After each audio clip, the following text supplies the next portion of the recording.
I think a materialist approach to things is very, very consistent with my experience in Christian social justice.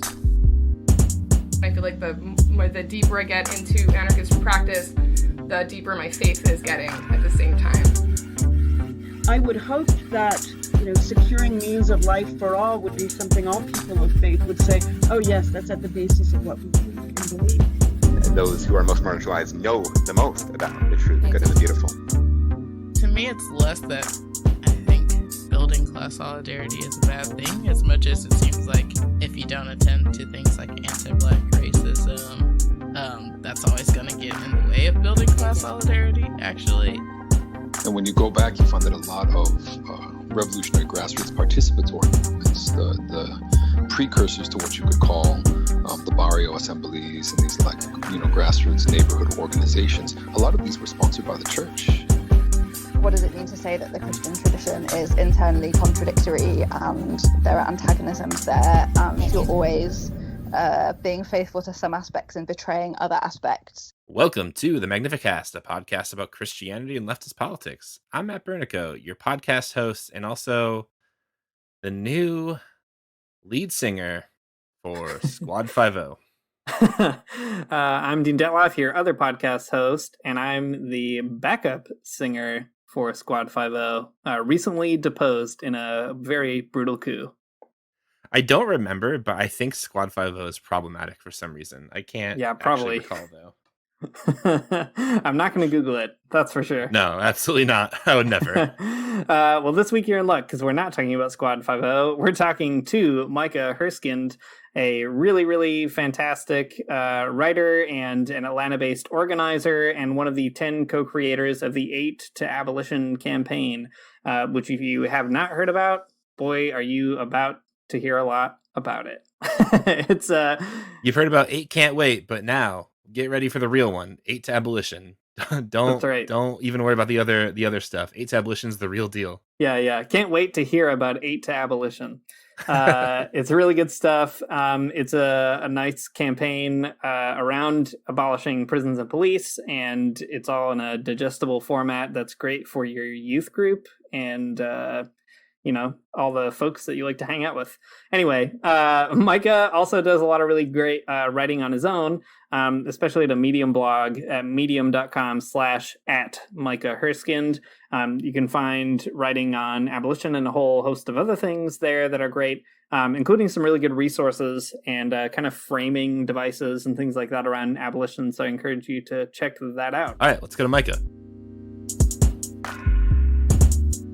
Thanks so much for coming on the show, Micah. We want to talk about the current conversations going on regarding police abolition and some of the work that you've been doing, the writing that you do, the resources you've gathered.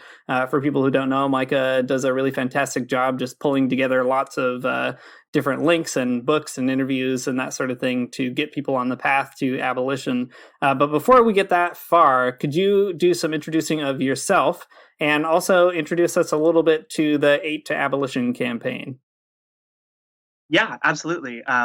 So I am from Buffalo, New York, and I live in Atlanta currently, where I organize and I write a little bit. And like you mentioned, I try to sort of curate some resources. And most recently have been working on the 8 to Abolition campaign. And so I am just one of a team of 10 really incredible people who came together in response to the 8 Can't Wait campaign. And so we're we're geographically dispersed, loose formation of abolitionists with a wide range of identities and experiences. And we all sort of came together in the wake of the 8 Can't Wait campaign to try to sort of provide an abolitionist alternative or help people to envision what steps toward abolition rather than continual reform might look like.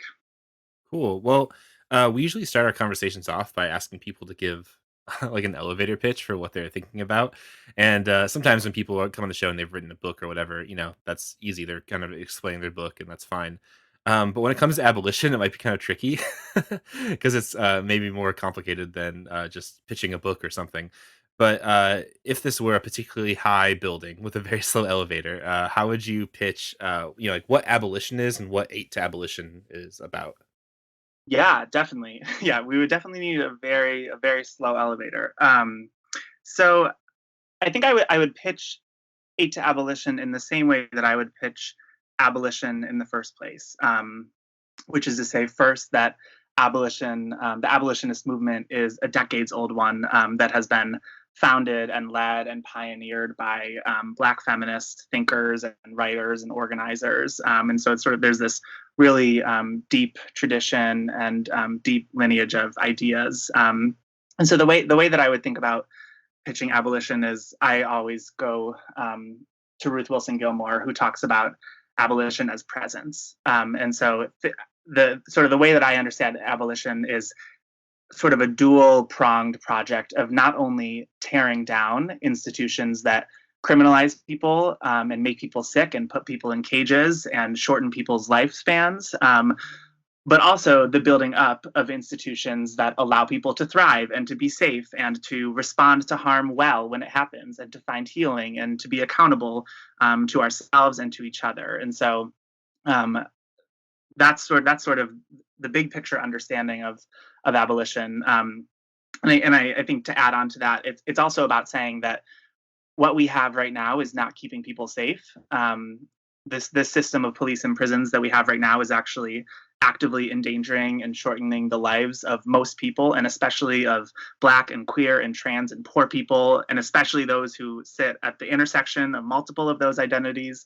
And so it's really about sort of seeing our systems for what they are, and imagining and building together what alternative systems might look like.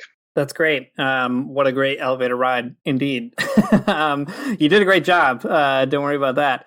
Well, maybe tell us a bit about Aid to Abolition as a response to the 8 Can't Wait campaign. You mentioned that earlier. And it's also kind of seems like more broadly a response to reformist demands about police in general. Could you explain the difference between those approaches? What's wrong with reform? What's wrong with the 8 Can't Wait campaign such that you would have to create something different? Yeah. So the 8 Can't Wait campaign came out a couple weeks ago. It's a campaign from Campaign Zero, and it was sort of what I understand is sort of the reformist response to the moment and the uprisings. And it had a lot of sort of procedural reforms, very minor reforms, many reforms that have already been implemented in a lot of places. So things that are lacking in sort of a tactical or strategic framework in what could actually move us towards less violence, but also things that are lacking in sort of a moral sense. So the 8 Can't Wait campaign envisions 72% less police shootings. And I think abolitionists say, like, if we're going to take the time to imagine a better system, like, why not actually imagine what we want and build towards that, which is 100% fewer police shootings. And so, and then including specific demands like warn someone before shooting. You know, what people are in the streets saying and what abolitionists have been saying for decades is like, actually, we don't want police shooting people. We actually just want shootings to stop, not to have a better warning before shootings. And so that's sort of what sparked a lot of this. And there was sort of immediate pushback from abolitionists to 8 Can't Wait. And that's when this group came together to make this response. I think that the difference between reform and abolition, I think the answer there really has to start with seeing reform for what it is. And this is something that Angela Davis gets into in Our Prisons Obsolete, is that the problem is thinking of reform as something different than what we've been doing for the entire history of the prison. And so right now people are saying, like, well, why do we need to abolish the system? Why can't we just reform it? As if that's like a new thing. But what Davis points out, what a lot of other people point out, is that the first prison was a reform, and we've actually been reforming prisons and punishment for a long time, for centuries. And this is where we get into, like, how did we actually end up with the system that we have now? And I think there are narratives out there that say, Republicans had too much power in the 70s and 80s, and that's why we have mass incarceration. And I think abolitionists understand that mass incarceration and mass criminalization has actually always been sort of a bipartisan affair, and it's been both Democrats and Republicans for a long time. I guess to get more specifically to the question also is, this is something Rachel Herzing and a lot of others point out, is that sort of the core difference between reform and abolition is reform says that we can fix the system, whereas abolition says the system is not broken. It's working as designed.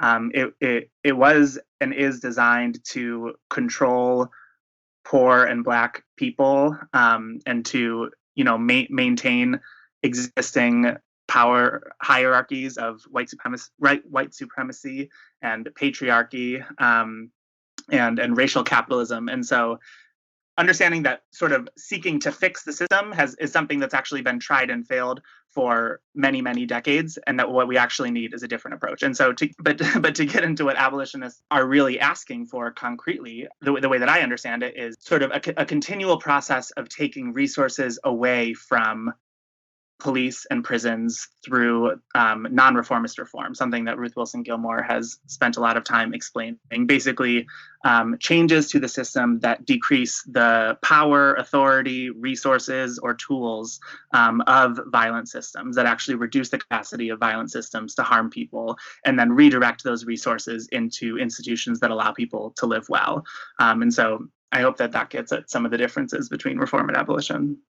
Yeah, it totally does. But maybe before we move on, could you just like you don't need to do it exhaustively or anything like that, but maybe could you just tell us what a few of like the central ideas like about 8's abolition? Maybe just run down the 8 for us.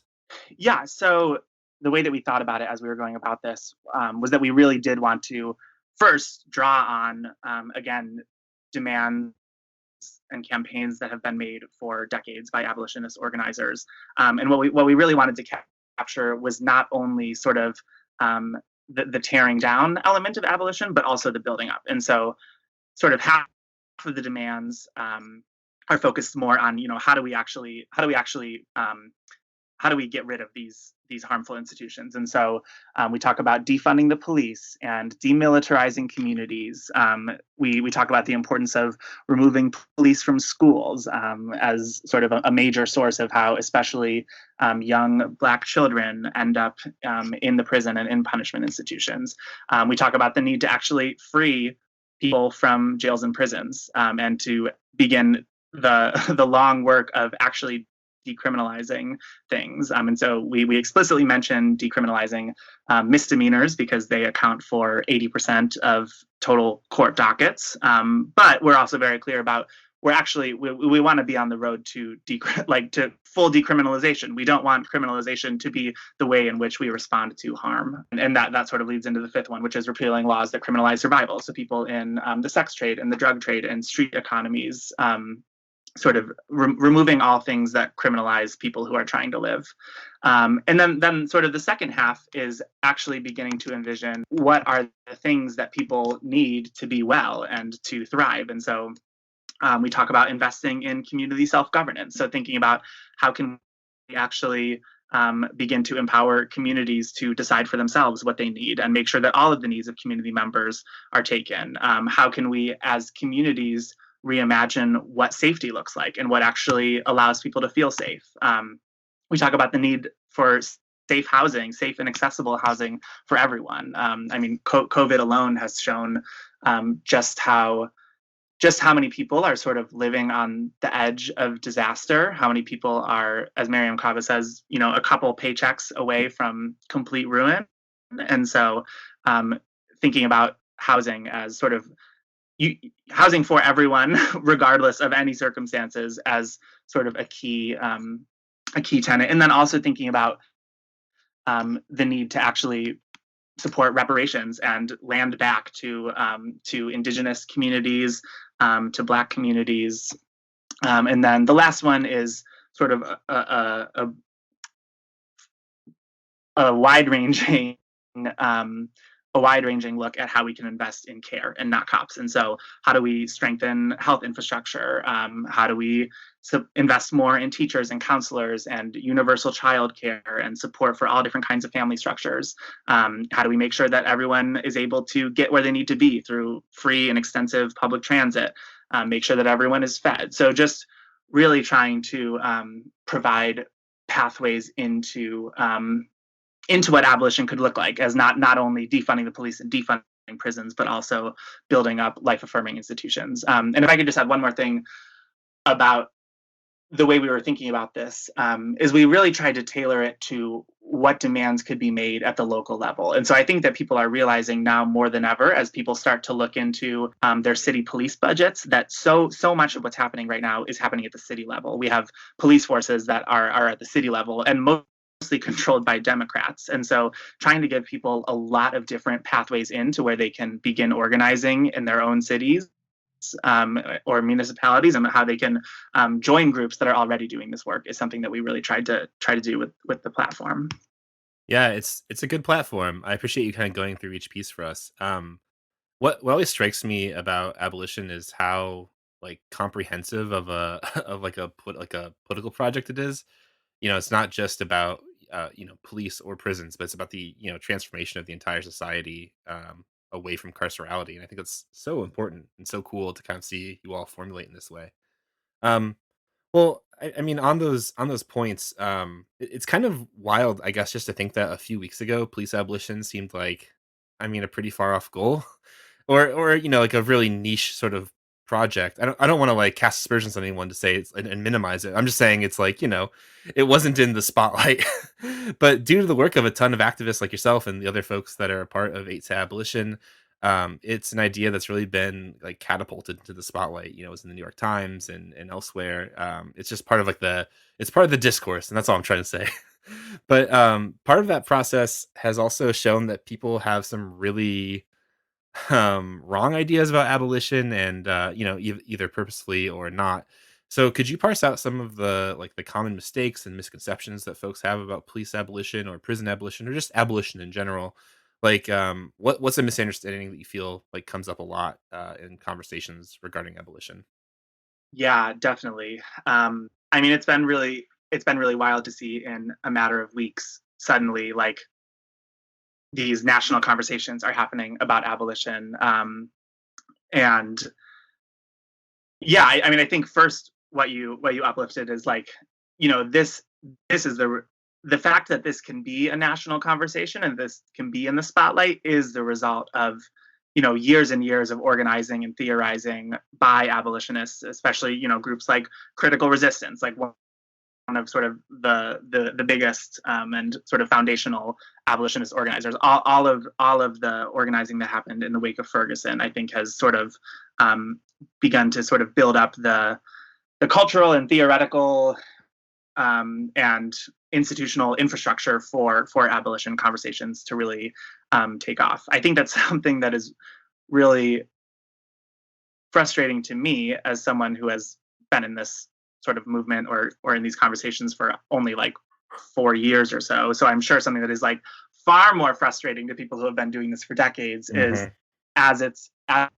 come into the mainstream, there's this immediate watering down. I think some intentional, some unintentional. I think a lot of it is the result of people who themselves want to be in the spotlight. And so even though they have, never thought about abolition before this moment, suddenly they're writing long threads on Twitter explaining to people what it is, or we have, pundits going on TV and saying what abolition is when, it's immediately clear that they haven't, read any of the foundational thinkers on it.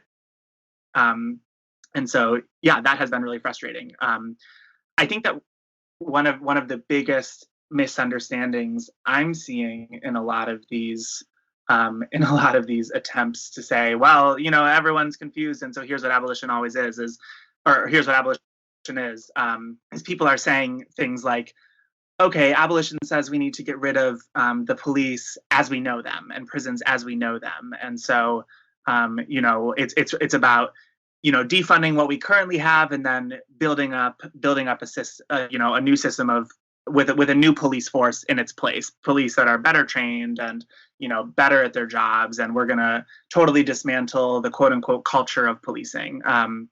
But I think what's important to understand about those calls is that at their core, they're still calls that are asking for a fix. And so again, this gets back to like the difference between reform and abolition, which is reform is trying to fix a system and abolition is saying it isn't broken. And so I think it's true that saying we need to dismantle and then rebuild police forces, it's certainly a bigger fix than reformers have asked for before, but it's still a fix. It's still the idea that, policing is something at its root that is good and that is going to keep people safe. And so what really matters is that it just needs to be done well.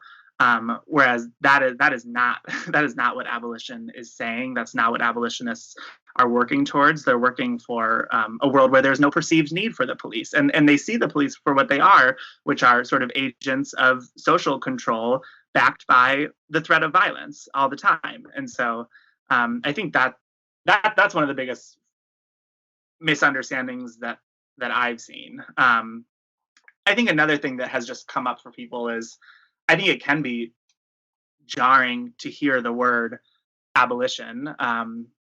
And a lot of people sort of immediately say, okay, well, how will we be safe? What about murder? What about sexual assault, sexual violence? And so that then enter another misunderstanding where people are saying, oh, well, the police are just going to be for violent crimes or things that are actually harmful. We're still going to need people to respond to these. We're still going to need a small police force to respond to these things, but we're just not trying to have police for the things that they aren't needed for anymore.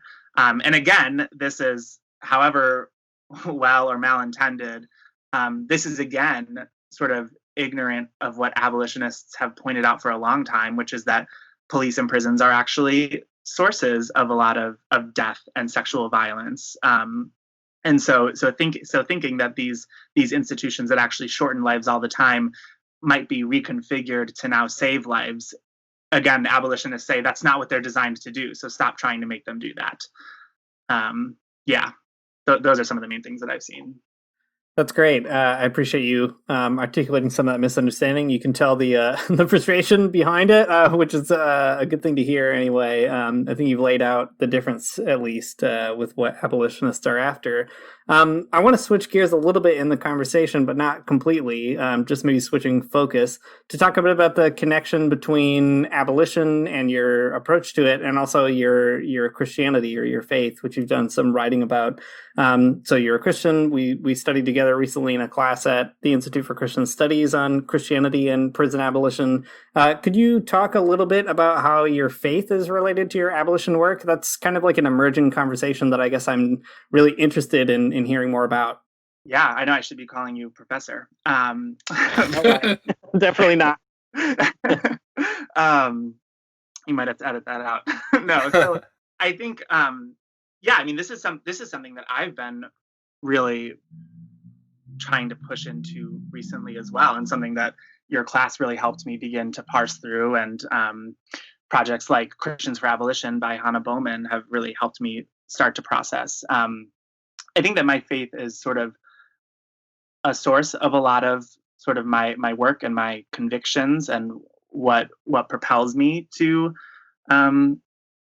do whatever it is I do. And, especially connecting to liberation theology and the idea that sort of there's this preferential treatment for the oppressed. That's all been a really significant part of sort of my journey within Christianity, and sort of my journey back to Christianity after having a lot of baggage with sort of the relatively conservative evangelical Christianity that I grew up with. And so I've always sort of seen my faith as sort of a source of what I think and what I do.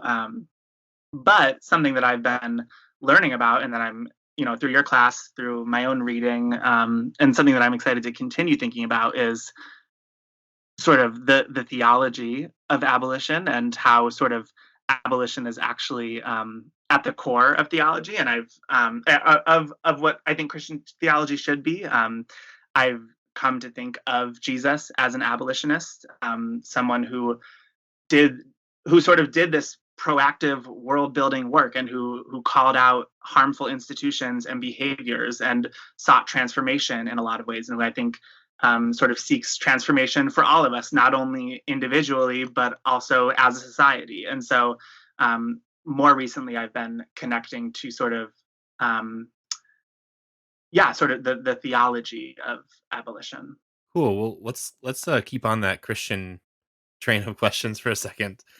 You wrote a really cool article or an essay for Christians for Abolition called "The Individualizing Paternalism of Big Christian Prison Ministry." It's a cool article, and it's a helpful look at Chuck Colson and like the prison fellowship that he's behind, and the way that Christians, well, the way that certain Christians, not all of us, are a lot more concerned with like converting people in prison than they are than like working to create a world that doesn't put people in prison at all. So, what's some of the Christian logic that goes into that kind of thinking? The conversion, but not changing the world type of thinking. What kind of like Christian roadblocks stop people from getting into abolition, do you think?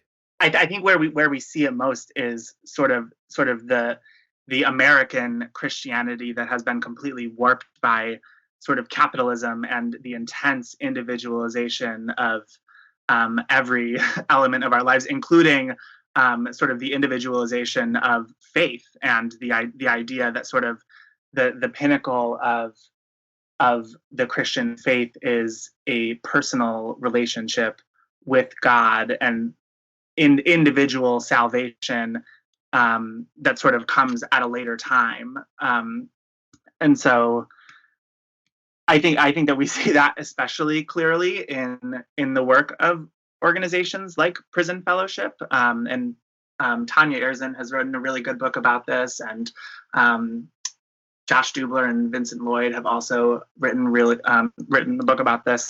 I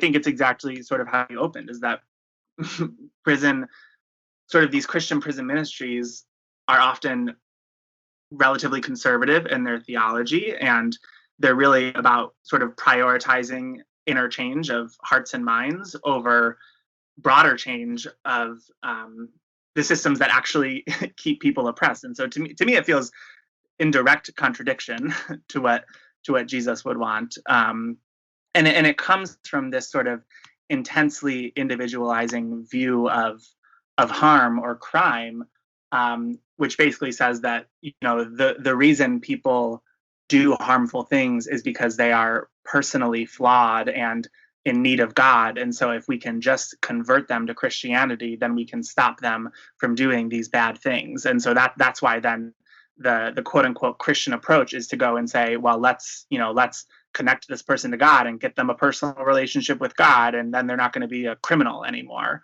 And so to me, it really does stem from just the hyper individualization of faith and of harm. It completely eclipses systemic harm, or in Christian language, systemic sin, and the fact that we live in a country that has millions and millions of poor people, and where Black communities don't have clean drinking water, and where we invest billions more in white schools than in Black schools. And so,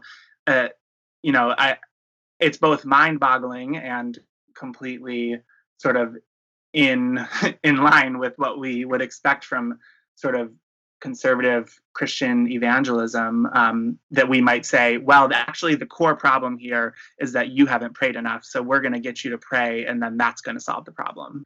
Thanks, Micah. That's a really great look at how evangelicals think about prisons, and the whole essay is definitely worth everybody's time, I think. I want to maybe key in on something that you were just talking about with respect to understanding social sin, or seeing systems as being sinful, just because that's kind of like an interesting way of talking about these issues, especially for Christians.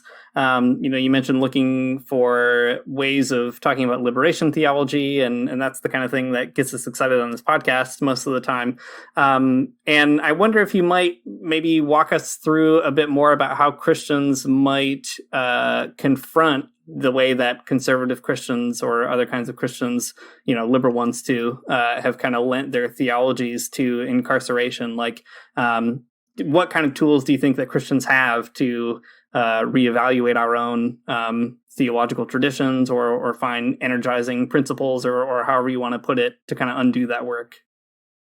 I mean, I guess for me is I think of, Jesus was someone who was in the community and connected to the community, and we talk about how Jesus, like, even growing up in a conservative Christian church, we talked about how Jesus always was eating with poor people and with those who society viewed as sinners, and those who were outcasts. And in Sunday school, we sang the song Upside Down, and all about how, Jesus came to turn the world upside down. And so I actually think it's already in a lot of the language that even more conservative Christianity professes. And so I think it's in part actually just about like keying into that and saying like, are we just going to say these words, or are we really going to think about how they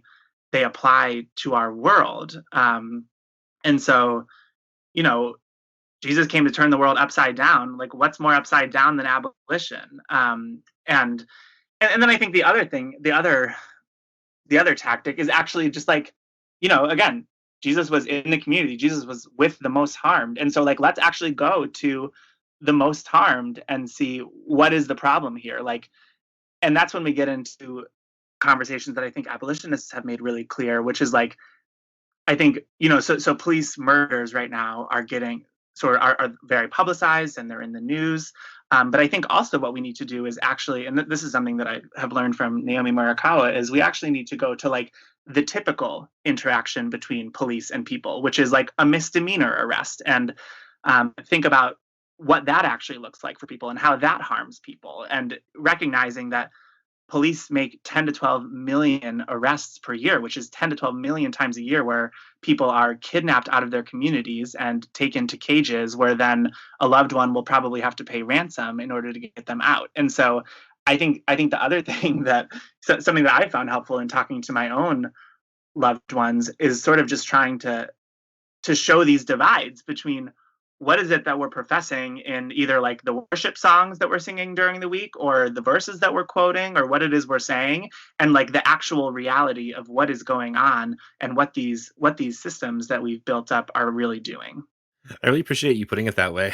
I feel like that's pretty analogous to the way I got where I'm at too, right? Like evangelicalism just tells us all these like absolutely wacky things, and then when we start taking them very seriously, we get in trouble with them. And it seems unfair, but that's how it goes.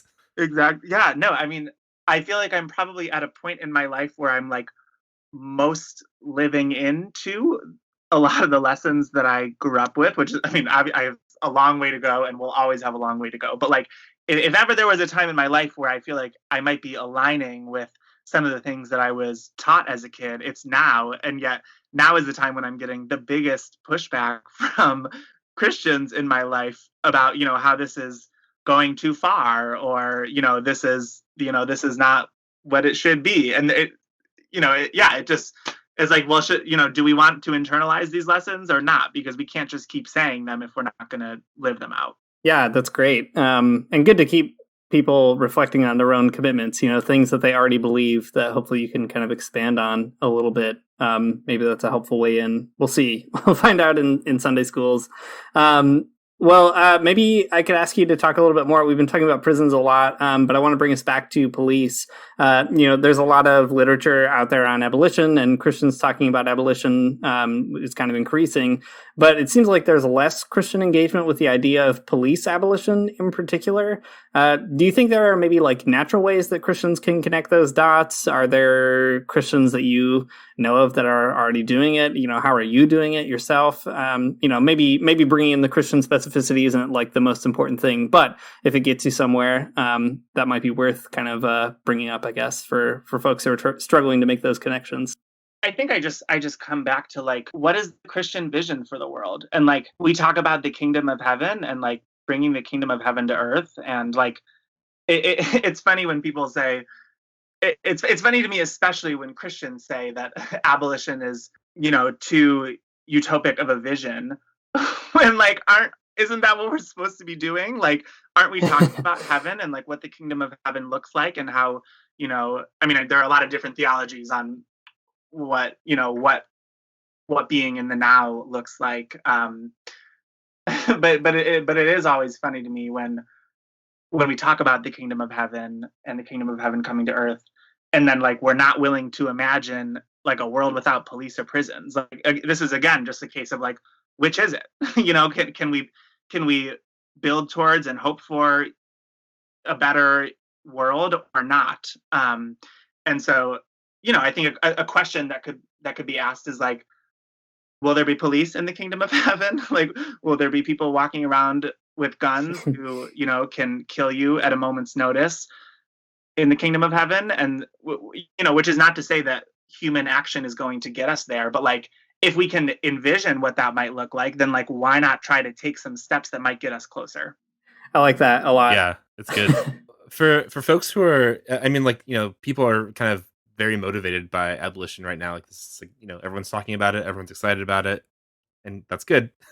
But for folks who are looking for more, like, who are some abolitionists who started you on the path? Who are you reading now to deepen your understanding of abolition? What's on the required reading list? Well, the required reading list definitely starts with Angela Davis. Of course, I think Our Prison's Obsolete, and then so much of her other work, including Abolition, Democracy, and Freedom is a Constant Struggle, so many of the interviews that she's done. I think that she's absolutely one of the places that it starts. Thinkers like an organizer like Ruth Wilson Gilmore is another one who's just sort of been a major pioneer of this movement, and who has connected a lot of the dots for people in terms of how we actually got to this moment, and who I think especially has written really powerfully about some of the flaws of reform and some of the pitfalls of reform, and specifically thinking about sort of innocence as a precondition for humanity. So focusing on people who we can identify as innocent in some way, whether because they're legally innocent and wrongfully convicted, or because they were a kid who was convicted, or because they were too harshly sentenced, or that kind of thing. So I think that Ruth Wilson Gilmore's there. Naomi Murakawa's book, The First Civil Right: How Liberals Built Prison America, was, I think, one of my first and biggest entry points into sort of that changed me from sort of a reformer to an abolitionist. Once I was able to see that reform is not only not the solution, but actually has been the problem, that was one of the things that really allowed me to come to abolition. And so, those I think were some of my biggest entry points. What I'm reading right now is, so some of the things I'm reading right now are Joanna Fernandez's The Young Lords. I'm reading. I'm trying to focus on sort of what has movement history looked like, and like what has been the actual like organization and tactics and strategies of groups. So something that I've just been thinking about a lot lately is like, I think even a year ago for me, a lot of this was theoretical, which is problematic because abolition is not theoretical, it's really practical. And so trying to think about like who's doing the work and where, and like how can you actually be doing the work in your own city or town and with your own local police force and your own local jail, has been something that I've really been trying to push into lately. And so The Young Lords, and I'm also reading Uses of a Whirlwind, which is actually from several years ago, but is also sort of a really good collection of sort of movement history and movement analysis and strategy. And then I also just started As Black as Resistance, which is sort of a look at Black anarchism, and that's been really amazing as well. Thanks. That is a lot of very good stuff to be reading for sure. Reading very slowly, to be clear. Yeah. Well, there's a lot going on right now. I don't know if you've heard, but that makes sense. I'll be interested to see what you learn from all that anyway, so keep in touch about that. Speaking of organizing and getting involved and taking things out of theory, how can people get involved with the 8 to Abolition campaign, and how do you suggest people might connect with abolition, maybe locally? Any kind of tips for people trying to think that part through? So in terms of 8 to Abolition, I mean, the way that we really envision it is as a tool for local organizers and as something that people can lean into to see some of the entry points into like what local abolitionist organizing can look like. And there's this amazing report that just came out from Interrupting Criminalization, which is also a really good sort of really practical guide to what defunding and abolishing the police could look like. And so that's sort of our hope for it, and something that some of my comrades have really driven home for me, and that I've sort of learned the importance of, is just tapping into the local work. Like there is almost certainly work happening where people are. And so actually finding out, who's organizing and where is the Black-led organizing in your city, and then seeing how you can support that monetarily, but then also by attending meetings and lending support and beginning to sort of co-struggle with people in a lot of different ways. And so I think that the best thing people can do is like start to find out. And this is something that Devin Springer was tweeting about the other day, is like find out like literally where is your local jail, and like what is your city's police budget, and like what go through the line items and begin to understand that, and then organize with people around how that could be changed. Thanks. That's great. And I think hopefully anyway, that gives people a lot of different ways of finding out what they can do to connect in their local spot.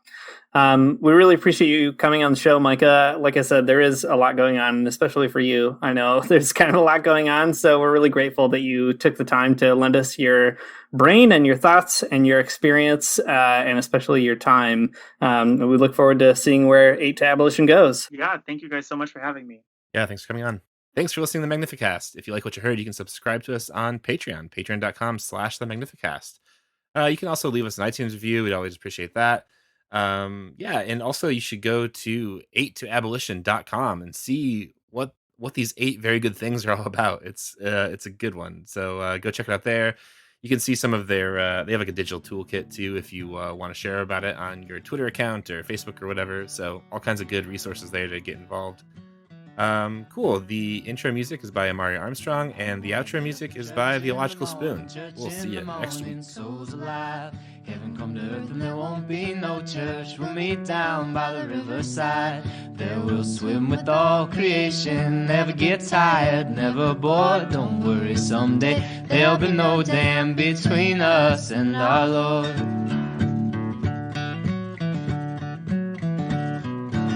Jackson, keep your hoods up. Well, keep your hoods up and you stay up late.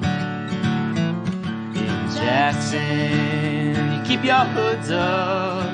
Well, you keep your hoods up and you stay up late. Oh, don't mind a cold night.